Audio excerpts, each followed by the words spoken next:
여러분 안녕하십니까? 12월 4일 목요일 투데이샷 주요 뉴스입니다.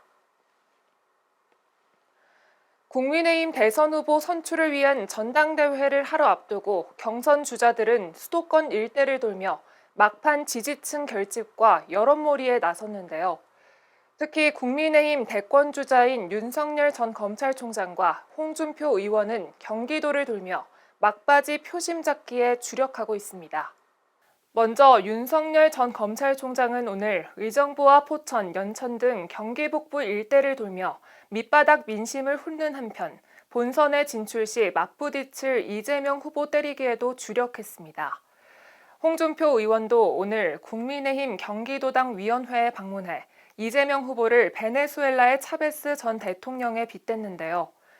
본인이 경기도에 온 것은 여기가 경기도 차베스의 본거지이기 때문이라며 경기도의 차베스를 잡으려면 경기도가 주축이 돼야 한다고 강조했습니다. 법원이 경기도의 일산대교 무료 통행 공익 처분에 반발해 일산대교 운영사가 낸 가처분 신청을 받아들인 것과 관련 경기도는 법원의 뜻을 존중한다고 밝혔습니다. 그러나 본안 판결 전까지 법원이 정하는 정당한 보상 금액에서 최소 운영 수입 보장금을 선지급하는 방식으로 무료화를 계속 이어가겠다고 말했습니다. 이어 이번 집행정지는 임시적인 결정인 만큼 향후 본안 판결을 통해 공익처분이 예정대로 진행될 것으로 기대한다는 뜻을 밝혔습니다. 앞서 수원지법 행정 2부는 이 사건 처분의 효력을 정지하지 않을 경우 사업자는 소송이 진행되는 동안 아무런 수입이 없게 돼 기본적인 법인 활동에 어려움이 발생할 가능성을 배제하기 어렵다며 가처분 신청을 인용한 바 있습니다. 서해 특정 해역 등에서 불법 조업을 하다 해경에 납포되는 중국 어선이 올 들어 급증한 것으로 나타났습니다. 중부지방해양경찰청 서해 5도 특별경비단은 지난 2일 오후 10시경 인천 소청도 인근 해상에서 중국 어선 A호를 경제수역어업주권법 위반 혐의로 납포했는데요.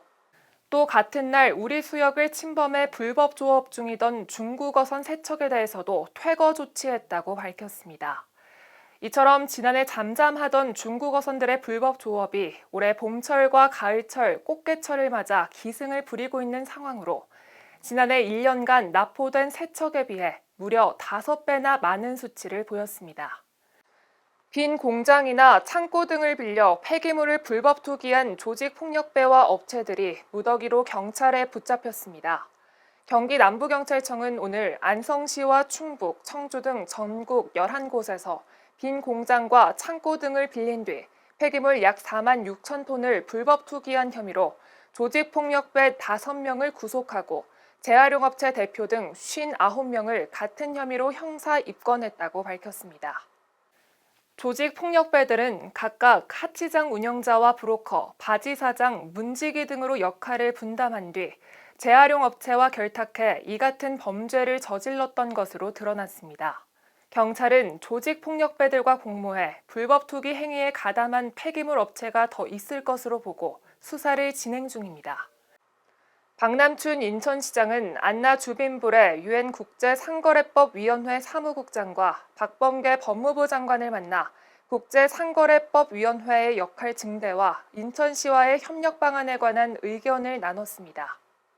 현재 송도경제청 건물에 자리 잡고 있는 유엔 국제상거래법위원회 아시아 태평양 지역센터는 2018년 인천 무역법 포럼 등 굵직한 국제회의 등을 개최해 인천을 세계 속에 지속적으로 홍보하고 있는데요.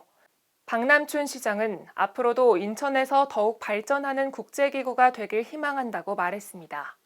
이어 박범계 장관에게는 법무부가 운영하는 해외 진출 중소기업 법률 자문단을 우리 인천시가 필요할 때 언제든지 파견해달라고 요청했습니다.